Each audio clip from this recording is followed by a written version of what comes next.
Hello, ഇന്നിവിടെ കാണിക്കാൻ പോകുന്നത് ഒരു നാടൻ പലഹാരമാണ്.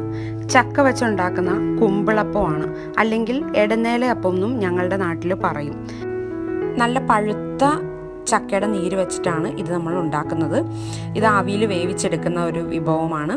ഈ കുമ്പിള് കുത്തിയിരിക്കുന്ന ഇലയ്ക്ക് പറയുന്നതാണ് ഞങ്ങളുടെ നാട്ടിൽ എടന്നേല, അല്ലെങ്കിൽ ചില സ്ഥലങ്ങളിൽ വഴനയില എന്നും പറയാറുണ്ട്.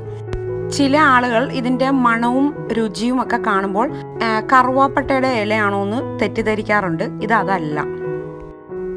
നമുക്കിത് എങ്ങനെയാണ് ഉണ്ടാക്കുന്നതെന്ന് നോക്കാം. ഇവിടെ നല്ല പഴുത്ത ചക്ക മിക്സിയിൽ വെള്ളം ചേർക്കാതെ അരച്ചെടുക്കുന്നതാണ്. ഇത് കൂഴച്ചക്ക വെച്ചിട്ടാണ് ഉണ്ടാക്കിയിരിക്കുന്നത്. വരിക്കച്ചക്ക വെച്ചിട്ടാണേലും ഇത് ഉണ്ടാക്കാം.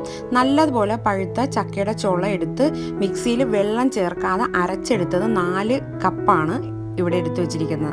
ഇതിലോട്ട് 1 കപ്പ് റവ നമുക്ക് കുറച്ച് വീതം ചേർത്ത് ഇളക്കി കൊടുക്കാം. നല്ലതുപോലെ മിക്സ് ചെയ്തെടുക്കുക. ഓരോ ഇൻഗ്രീഡിയൻസ് ചേർക്കുമ്പോഴും കട്ടകളൊന്നും ഇല്ലാതെ മിക്സ് ചെയ്ത് കൊടുക്കണം. ഇനി ഇതിലോട്ട് 1 കപ്പ് തേങ്ങ ചിരണ്ടിയതും കൂടി ചേർത്ത് കൊടുത്ത് വീണ്ടും മിക്സ് ചെയ്യാം. അതിനുശേഷം ഇതിലോട്ട് 1/2 ടീസ്പൂൺ ബേക്കിംഗ് സോഡ ചേർത്ത് കൊടുക്കുക. ഒരു 1/4 ടീസ്പൂൺ ഉപ്പും ചേർത്ത് കൊടുക്കുക. വീണ്ടും നല്ലതുപോലെ ഒന്ന് മിക്സ് ചെയ്ത് കൊടുത്തതിന് ശേഷം ഇതിലോട്ട് 1 ഗ്ലാസ് ശർക്കരപ്പാനിയാണ് ചേർത്ത് കൊടുത്തിരിക്കുന്നത്.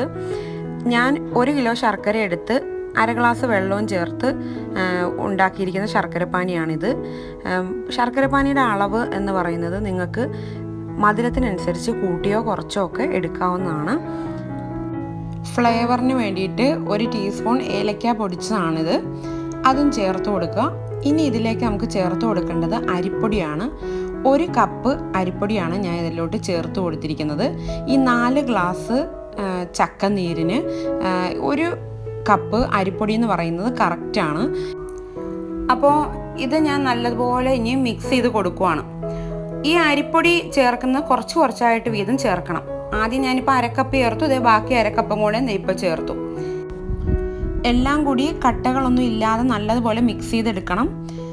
അതിനുശേഷം ഇത് 1 മണിക്കൂറോളം അനക്കാതെ മൂടി വയ്ക്കുക. അതിനുശേഷമാണ് നമുക്ക് ഇനി ഇത് വേവിക്കാനായിട്ടുള്ള കാര്യങ്ങൾ ചെയ്യേണ്ടത്. 1 മണിക്കൂറിന് ശേഷം ഈ മിക്സൊക്കെ റെഡി ആയിട്ടുണ്ട്. ഇനി നമുക്ക് ഇതൊന്ന് ഇളക്കി കൊടുത്ത് ഇത് നമുക്കൊരു വഴനയില എടുത്ത് കുമ്പിള് കുത്തി അതിലോട്ട് ഫില്ല് ചെയ്യാം.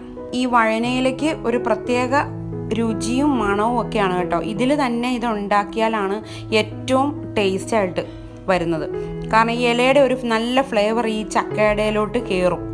എന്നിട്ട് ഇത് കണ്ടില്ലേ, ആവിയിൽ നമുക്ക് വേവിച്ചെടുക്കുകയാണ് ചെയ്യുന്നത്.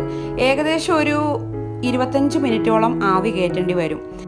25 മിനിറ്റ് കഴിയുമ്പോൾ ഇതിലൊരു ടൂത്ത് പിക്ക് കുത്തി നോക്കി അതിൻ്റെ പാകമായിട്ടുണ്ടോ എന്ന് ചെക്ക് ചെയ്യാം.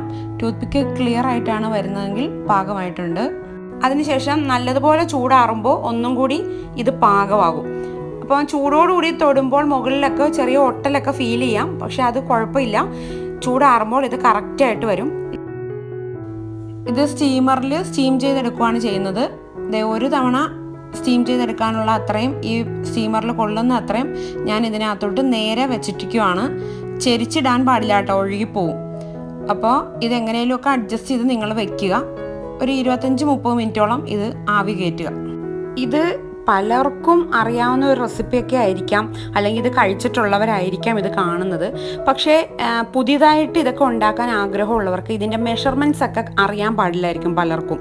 അതിന് വേണ്ടിയിട്ടാണ് ഞാൻ ഇത് കറക്റ്റ് മെഷർമെൻറ്റ് പറഞ്ഞു തന്നിരിക്കുന്നത്.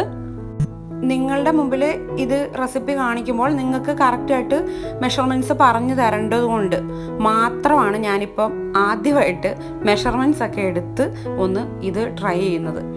പെർഫെക്റ്റ് ആയിട്ട് കിട്ടിയിട്ടുണ്ട്. പലപ്പോഴും ഞാൻ എൻ്റെ ഉമ്മ ഉണ്ടാക്കി തരുമ്പോൾ ഇതിരുന്ന് കഴിക്കാറ് മാത്രമാണ് ചെയ്യാറുള്ളത്. ഞാൻ ഇന്നേ വരെ ട്രൈ ചെയ്തിട്ടില്ല. ആദ്യമായിട്ടാണ് ഇപ്പോൾ ഒന്ന് ട്രൈ ചെയ്ത് സക്സസ് ആയത്. അപ്പോൾ എല്ലാവരും ഇതൊന്ന് ട്രൈ ചെയ്ത് നോക്കുക. വീഡിയോ എല്ലാവർക്കും ഇഷ്ടപ്പെട്ടെന്ന് വിചാരിക്കുന്നു. ചാനൽ സബ്സ്ക്രൈബ് ചെയ്യാത്തവരുണ്ടെങ്കിൽ സബ്സ്ക്രൈബ് ചെയ്യാനും മറക്കരുതേ. മറ്റൊരു നല്ല റെസിപ്പി ആയിട്ട് അടുത്ത ദിവസം കാണാം. താങ്ക്